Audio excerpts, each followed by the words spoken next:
creatures of the night.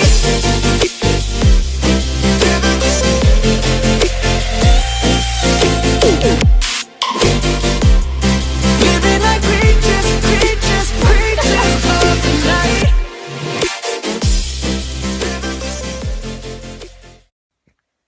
Hej alle sammen, og velkommen til den her video. I dag der skal jeg lave en vlog, fordi jeg jo skal til Roskilde Dyrskue. Og lige nu der er klokken sådan 2 om torsdagen. Og her tidligere der var Celine og jeg oppe med campingvognen, så vi skal sove i, fordi vi har købt sådan der campingplads dertil. Så vi skal sove mig, Celine, Nana, Emilia, Sofie og Alma. Vi skal sove deroppe sådan alle dage. Ja, så vi var bare lige oppe med campingvognen og få den på plads, så der er styr på det.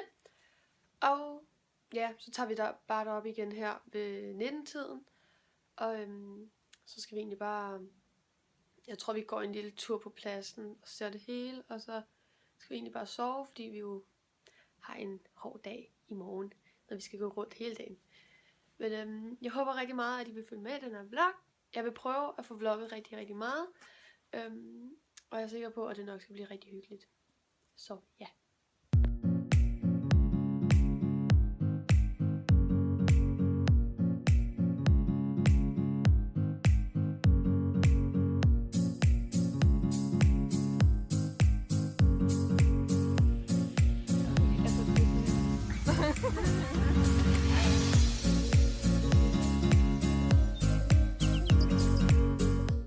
Så er vi ankommet til campingvognen. Og lige nu skal vi bare sådan der styre på det hele, fordi at det er lidt sådan forvirrende og sådan noget. Men ja, og så efter det skal vi egentlig bare slappe lidt af, fordi at vi har haft ret stress på, eller jeg har hele dagen. Så, men ja, vi er ankommet til vores campingvogn, og vi kan lige få en lille roomtur. Okay, så vi starter med sådan herude. Der er ikke nogen, der vil være ved siden af os. Ja, vi starter her, så kommer bare ind. Så her til venstre, så er der en seng. Og Alma og Celine sidder, og så er der en masse hylde og bla bla. Og så er der lidt køkken her, som vi ikke skal bruge, kun køleskab på den. Og så har vi også nogle skaber, vi kan bruge der. Og en højtaler, Emilia. Og herinde har vi toilet, men det kan vi heller ikke bruge. Jo, vi kan bruge spejlet. Held for spejlet om morgenen. Jeg har mit eget spejl med. Jeg glemte mit, så det er fint. Jeg har ikke noget makeup. Og så har vi endnu en seng her. Så det bliver luksus nok. Og et par knager deroppe, det får vi nok også brug for. Grunden til at jeg er lidt hæs, det er fordi jeg er rigtig syg. Så det må jeg lige tage jer sådan af. Nu har vi lige fået sat alle vores ting på plads i campingvognen. Og nu går mig, Alma og Celine. Vi går bare lidt rundt sådan der. Ser hvad der er af heste og sådan noget. Så ja. Super flotte sko på. Cute.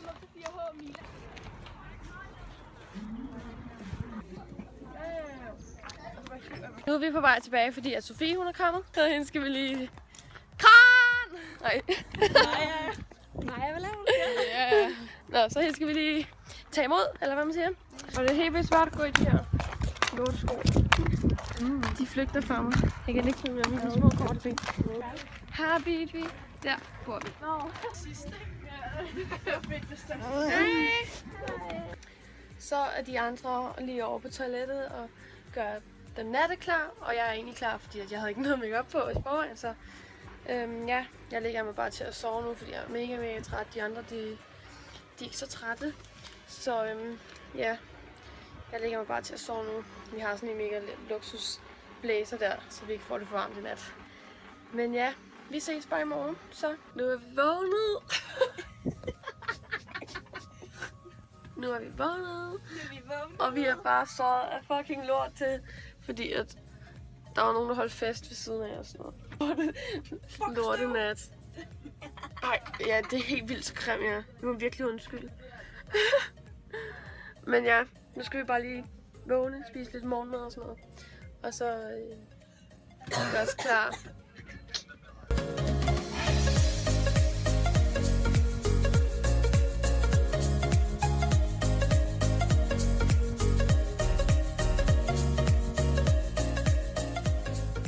Vi har gjort os klar, og nu skal vi bare ind med vores billetter og komme ind på pladsen. Jeg tror til dig. Så er vi igen i år. Ja. Så er vi her igen. Så er vi her fandme med igen. Vi er i gang med at se Pony Games. Nej, hvad hedder det? Jo, Pony Games. Er det ikke det? Jo, Pony Games. Bare sådan noget, er det varme op? Eller sådan noget? Det er træning. Ja, det er træning. Så står vi bare lige og kigger på. Så tror jeg, vi går ud og kigger på butikker bagefter. Så hvad der er udstyr, så jeg ikke skal købe noget. Så er vi lige med Trille. For jeg nakkede hans trøje, fordi jeg fryser. Og nu skal vi ud og kigge på udstyr. Ja. Så der var nogle gode tilbud. Og noget Kingsland.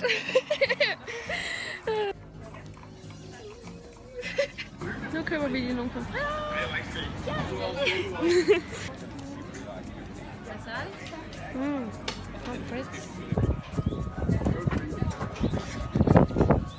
Au! Kan ikke fange nogen?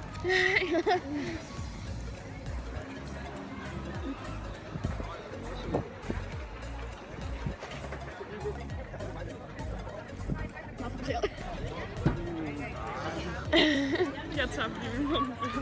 Ej, altså.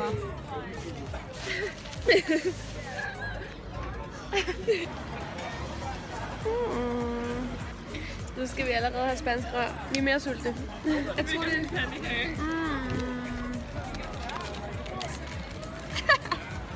Nu går vi Trille og jeg lige over til hendes telt, fordi de har noget vand, og vi er mega tørstige efter de der spansk rør. Så. Nu har vi kort. Vi lige slået os ned i lejren igen. Nu skal vi have noget helium og lære nogle sjove stemmer. Hej, jeg hedder Sofie. Hej, bloggen. Roskilde Dyrskue, hej. Ej, min stemme rører bare væk. Ej, hvor er du behageligt, vel? Hej med jer. Jeg bliver kvalt. Ej, jeg fik meget noget der. Det var behageligt, det der. Ej, jeg bliver kvalt. Nå.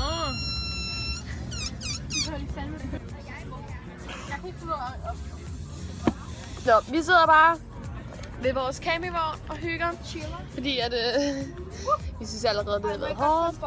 Og der er nogen, der holder fest lige ved siden af. Gjorde det i nat. Det er derfor, vi næsten ikke har sovet. Cola. Juhu. Vi går derned meget før, så vi kan få god. Skal du have en kop? Ej, luksus jo. Vi skal også huske at have noget juice. Ja. Så prøver vi op i ansigtet. Nej, men der er det der, og så skal man... Nu skal vi bare blive brune.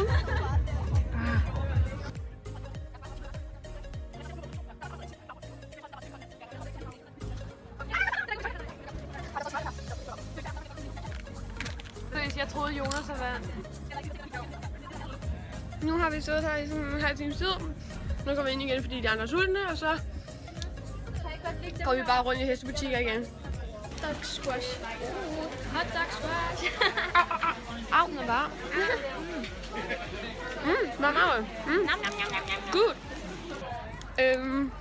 Nu sætter vi os bare lige over til de der. Der er sådan nogle bænke ved en bane. Og jeg tror, er der Pony Games? Nej, vel? Ikke nu. Nej. Der er et eller andet med en bane. Og så sætter vi os bare derovre og spiser vores pølser. Det er kåre, ikke? Så har jeg lige fået Tut tut.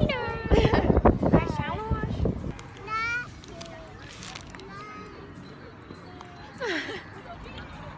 Nu er der party.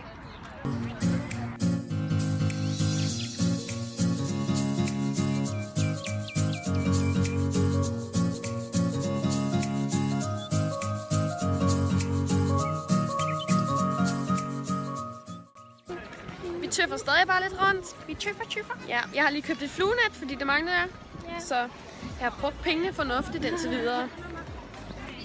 Ej, seriøst, jeg køber en is. Du kan også spise den en dime-is, den der. Jeg købte en.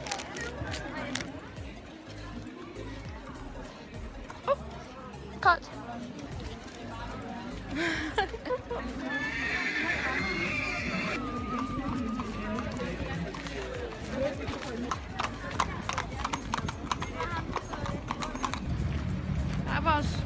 lejr.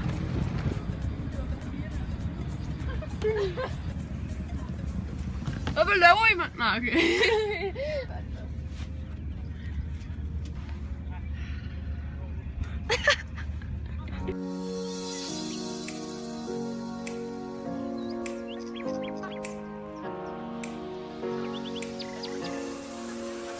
Jeg er lidt af bælte. Bunden er hård. Ej, Selina. Jeg elsker bunden. Ned den sidste. Hvis er det her så også. Nu skal vi, Nana og jeg, over på toilettet. Yes. Og det ligger sådan lige her. Det ligger sådan lige derovre. Så det er meget luksus.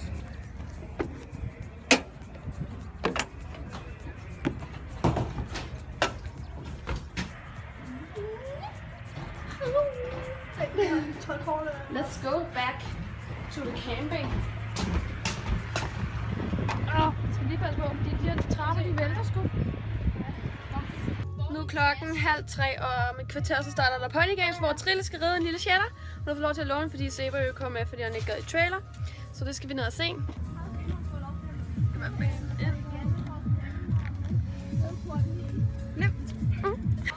Spot en Trille på en lille ven der. Dejligt. Ser godt ud, Trille. Ej, nu. Ja, jeg har også lidt problemer, så nu falder jeg af.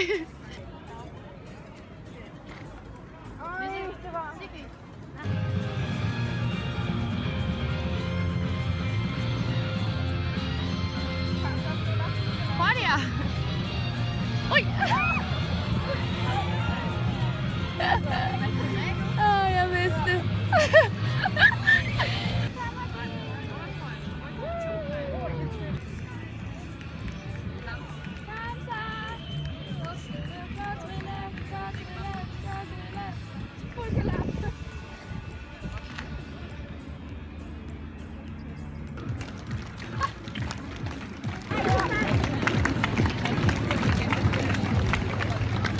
Du må også gerne løbe dig i grunden.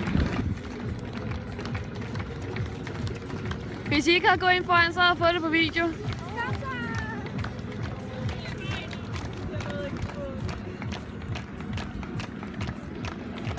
Så er Pony Games færdig, og Trille hun faldt af 2 gange. Hendes hold det vandt, så det er godt. Det var godt. Ja, det er godt. Men nu venter vi bare på, at der starter noget andet.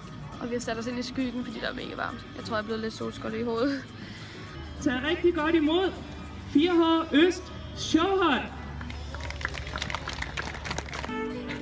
It's time to say goodbye. And leaves me asking why I took so long. Kom, skål ned.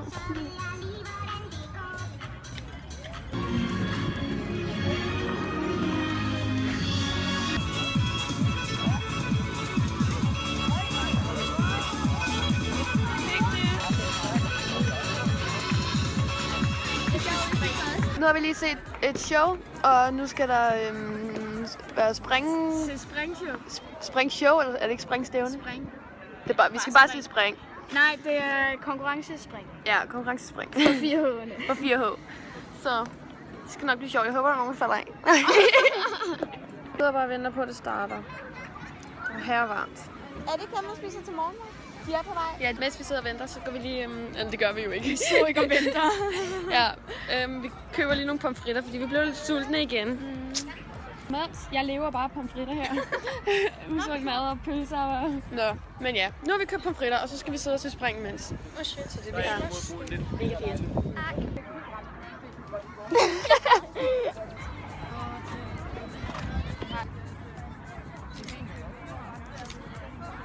Vi er lige gået fra spring, fordi vi synes, det blev lidt kedeligt. Så nu kigger vi bare på butikker, mig, Trille og Sofie. Hvor er du henne? Ej. I'm a pony now. Ej, shit, den er stor på face. Du kan ikke nok komme op. Ja, er den god? Ja, den er middel. Den er middel. Den giver jeg 2. Ej, det var lige lidt for farligt. Okay, jeg gør det. Oh shit, oh shit. Ej, hvor går der bare en springhest. Den vil bare ind. Den vil bare ud til stævne, den der. Du kan få en lyserød. Ja. Skal vi lige kigge ind her? Se om hesten har det godt. Hallo! Jeg skal også bede om sådan en der. Nu har jeg hånd. Jeg kom sgu lige til at købe nogle spanskrør igen. Jeg er fed. Jeg har lyst til mad hele tiden, så nu bliver jeg nødt til at købe det. Jeg fik jeg spist min spanskrør. Og lige nu der er vi bare sådan mig, Nana og Sofie. Vi er på vej ned til Cameron, fordi vi vil godt slappe af. Vi er sådan pænt mad. Så ja, det er egentlig bare lige, hvad der sker nu. Og så tager jeg hjem herfra af min team, fordi jeg skal videre til fest med min klasse, fordi vi gik ud i onsdags, er det her. Så er vi kommet ned i campingvognen, og der er mega varmt indeni, så vi er lige i gang med at lufte ud sådan der. Og den der blazer der. Men klokken den er sådan 20 minutter over 6, og jeg bliver hentet her klokken 7. Fordi jeg som sagt skal videre til fest. Så jeg kommer igen i morgen, når jeg vågner. Men jeg regner med, at jeg vågner sådan tidligt, fordi jeg vil gerne tidligt ud i morgen. Fordi der kommer rigtig mange herud i morgen. Så det bliver rigtig spændende i morgen. Så nu skal jeg bare lige sådan pakke de ting, jeg skal have med hjem.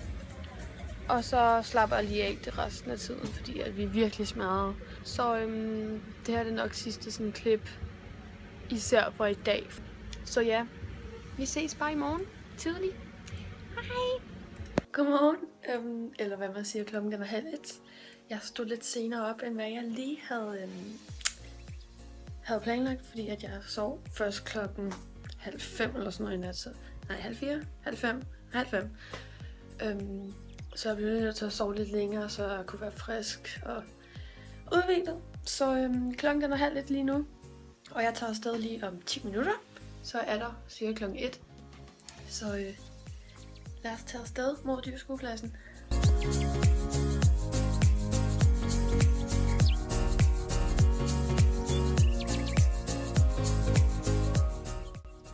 Så er jeg ankommet til dyrskuepladsen igen.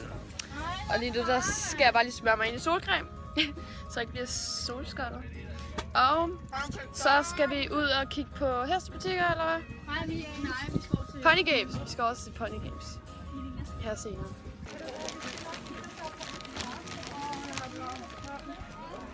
Holy, der er altså også bare varmt i dag.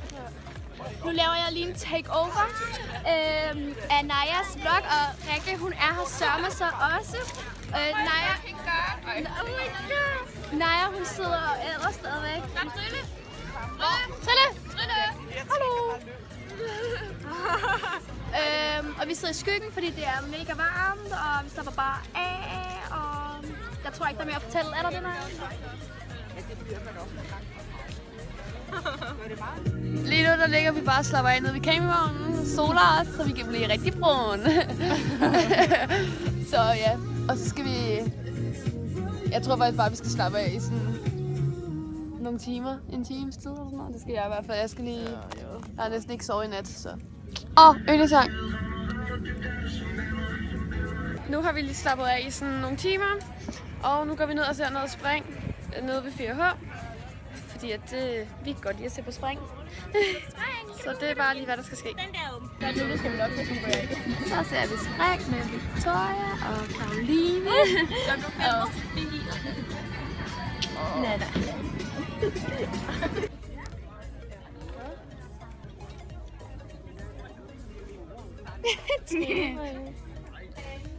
Lukker du lige for Naja?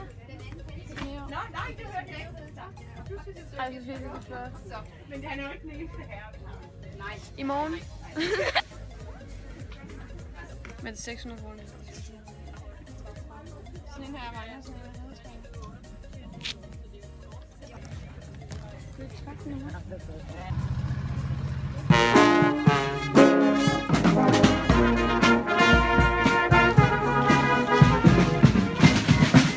Wow, okay. Jeg vil lige se. Nu er vi lige på vej ned for at hente noget pizza, som vi har bestilt, fordi at, vi skal have noget aftensmad. Så ja, vi skal bare lige ned og hente den, og så skal vi spise, og så vi har valgt ikke at se det store hesteshow i dag, fordi at... Jeg gider heller ikke i morgen, fordi jeg heller ikke i morgen, men jeg gider ikke se det her. Fordi at, ja, vi magter det ikke lige i dag. Det har været en hård dag, det har været rigtig varmt, og bare brug for at slappe af. Så når vi har spist vores pizza, så tror jeg også bare, at vi skal være i campingvognen. Ja. Bare slappe af. Ja. Men i hvert fald, nu er vi på vej ned for at hente vores pizza. Ja. Nu er det 45 minutter siden sidst, eller sådan noget. Fordi at ham der pizzamanden, han kunne simpelthen ikke finde vej herover. Men nu har vi endelig fået pizzaen. Ja. Og det blev pænt meget dyrere, end hvad vi lige har regnet med. Selvom altså, der stod noget andet på deres hjemmeside. Men ja, Fuck det, vi har fået vores mad i hvert fald. det vigtigste. Ja. Og det er kebabpizza, så det smager godt. Ja. Så nu skal vi bare ned og spise. Ja.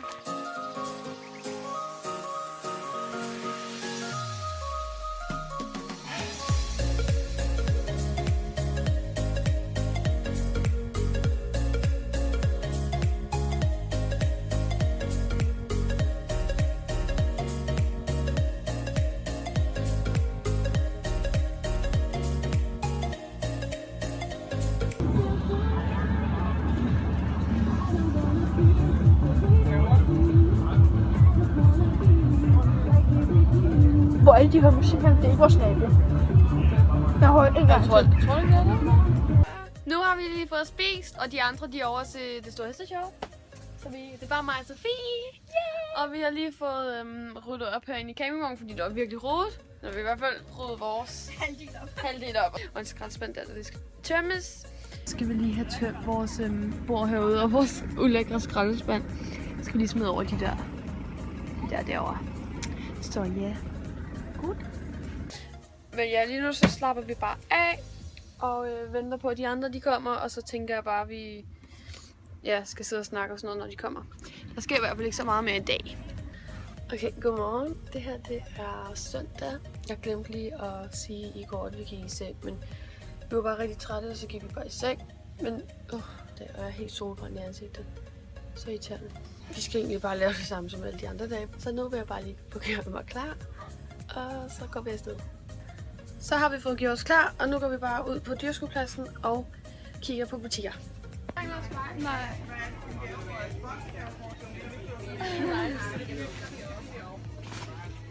Jeg synes, den er lang, er den ikke? Jo, den er faktisk meget lang. Ekstra små. Nå, jeg skal også bare prøve. Ja.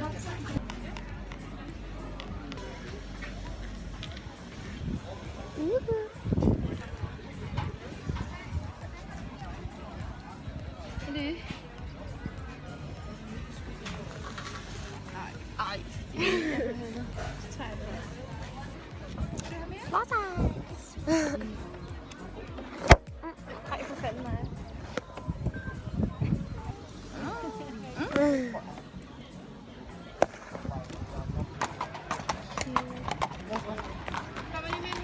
Nu er vi... jeg magter ikke engang snakke. Nu er vi lige gået ned i campingvognen, fordi at jeg har det mega dårligt. Jeg har lige taget en pille mod allergi, eller... Nej, mod hvad? Hvad er det? Pollen? Nej, hvad er det? Så jeg har bare lige taget sådan en allergipille, fordi at jeg tror, at det er allergi. Så nu skal vi bare lige slappe lidt af og se, om den pille den hjælper, og så går vi ud og kigger i butikker igen, tror jeg. Der er ikke rigtig så meget at lave i dag, synes jeg.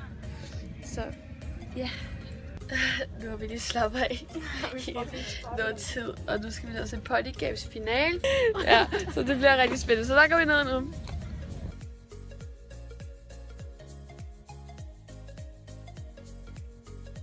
Vi skulle lige have en is med på vejen.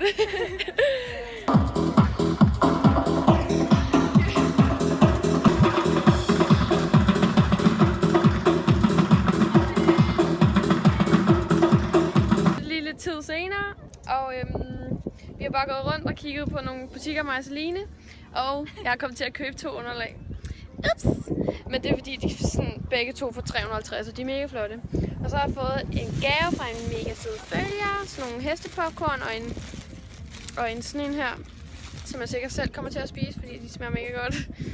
Men ja, og så klokken er 3 nu, og vi bliver hentet her om en times tid, så nu skal vi bare lige have ryddet de sidste ting op i campingvognen og få styr på det hele.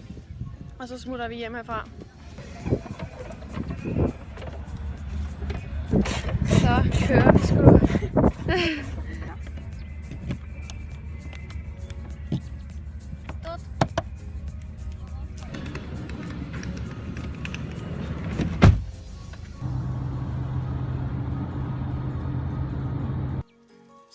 jeg er lige kommet hjem fra Roskilde Dyrskue, og jeg er helt smadret. Fordi det har været en rigtig hård weekend, men det har været en rigtig hyggelig weekend også. Og i morgen skylder jeg, at jeg ikke fik vlogget så meget her i søndag, fordi at ja, der skete ikke rigtig noget her om søndagen, og ja, det var lidt kedeligt, men jeg håber, at det går.